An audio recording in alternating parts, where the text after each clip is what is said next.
Okay, so the last thing I want to cover on the deep dives really is the branded residence concept, which is something that's become a thing on the Costa del Sol in the last 5 years or so, I would say.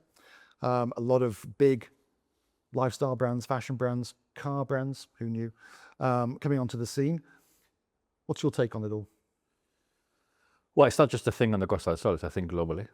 It's been going on for a long time. It has become more visible here in the Costa del Sol. And the big question everybody has is it are you paying for a logo or is it real added value? There's a big debate. There's lots of, if anybody is looking at this, there's loads of content out there that is kind of debating it. Would you, wouldn't you?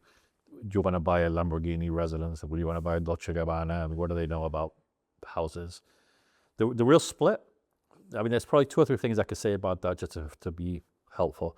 The real split is traditionally the branded residences sector is hotel serviced, hotel branded residences. And that's how it all started. And that's a very natural thing. You know, you got a Four Seasons or W or whatever, and you love staying there, and you can now buy something that's serviced by them. You can use it as a holiday home, and when you're not around, but you got all the hotel services.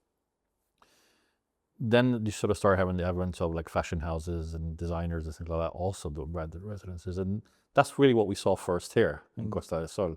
So it was kind of a new concept to the Costa del Sol that arrived with the least common of the scenarios. It was Fendi Casa. Fendi Casa, done by Sierra Blanca Estates. Yeah. And what happens, the first thing to say there is that normally when you talk about these fashion houses, typically it's the interior design part of that fashion house, whether it be Fendi Casa or Dolce Gabbana Casa, etc. They had normally these fashion. It's not wearing a pair of sneakers and then they're building you a house type of thing. It's more the interior design is done by that. Now the first, so the people say, well, how do I know one from another? One of the big challenges for buyers and developers here in Marbella is that there isn't much finished stock to serve as a benchmark of good versus bad. Yeah. I think it's logical to say that not all branded residences are the same. There are going to be some good ones and some bad ones. Some that are just a badge stamped on something, and some that are a fully immersive version of what the brand promise is. But there isn't much finished. You kind of have Fendi Casa, the Epic by Fendi Casa, which is finished, and you can see that, and that's been very successful. Mm-hmm. There isn't a lot else to look at. There's a lot of things under construction and being commercialized right now. There's a huge design house from Dolce Gabbana. There's a bunch of others. I'm not going to go into it, but there's a list in the book of the ones at the time of going to print. Since then, I think there's been a few more added, but you can get it in a sense. And so the questions are, why would you get one? Obviously, if you like the brand, if you're inspired by the brand, it's as simple as that. Mm-hmm. Financially, is it worth it?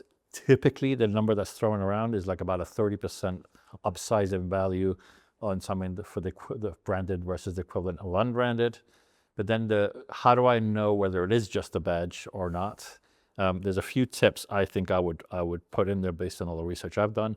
First of all, there's a heavy emphasis on the developer, because the developer will have a contract with the brand, and not all developers are created equal. So as one sign is you got to do your due diligence on the developer. The developer has might not have many branded residences, but might have a track history of doing great excellence and high finishes, and are established and are local, and you can feel and touch what they do. Yeah. You can knock on the door and see them. That will give you some degree of relevance. That's one point. The second point is whether they're fashion or not fashion or hotel. The real DNA, from my take, the DNA of a branded residence is the services. So just because it's a Dolce Gabbana or a Fendi Casa or a Versace or whatever, the question I would then be asking is, what is the level of services? Because you should still be getting those hotel services, and who's running it and what track history there's. So that's a huge element. I think that's an important one. I think it's what am I getting for investing in this brand? What am I getting in return? What are the USPs? I think also what's important, and you might have this in your list, is how much of the brand equity you're getting. So who's involved from the brand side of it? Is it just some body, or is it Mr. Dolce and Mr. Gabbana, which I understand it is for the Dolce Gabbana project? That's exactly that was my final point, actually, is find out how involved is the brand in the project. Find out if it's a contract with the furniture department of the brand, or is the main brand involved. Yeah. Because That's crucial, and there is stuff right now on the coast where it is just a contract with the furniture side of the interior design part of So the furniture. effectively, they're just furnishing a normal development. Yes, and you would you could tend to see that in the way it's named. Yeah. Just a little tip, at least from my observation.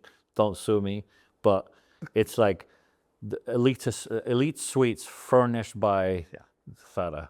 Yeah. That's the kind of a giveaway that you're furnishing it with Fata. That that it's not. Whereas if it's like the Dolce Gabbana or Armani residences and stuff like that, you're sort of starting That's to get. more than a badge. Isn't Yeah, you kind of have to ask how involved is a brand, and is the contract with the main brand or with their sort of furniture or interior design arm? I would add 2 things to this list.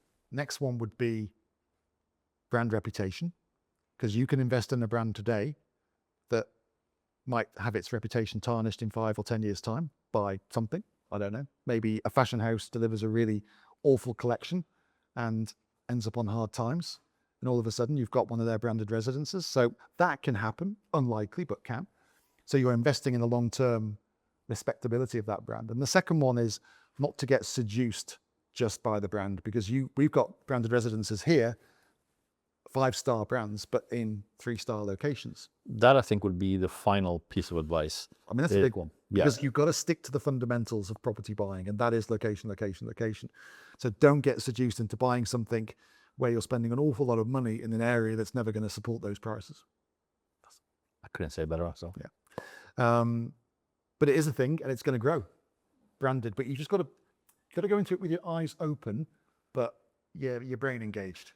Due diligence, I think, would be my takeaway, and it will get easier as things get finished. You're going to go, okay, this developer does that one, and it's a bit ropey. Yeah. That one is amazing. Look at the resale value. Look at and that's amazing. So in the next couple of years, things will get easier. Currently, you got to do a lot of due diligence.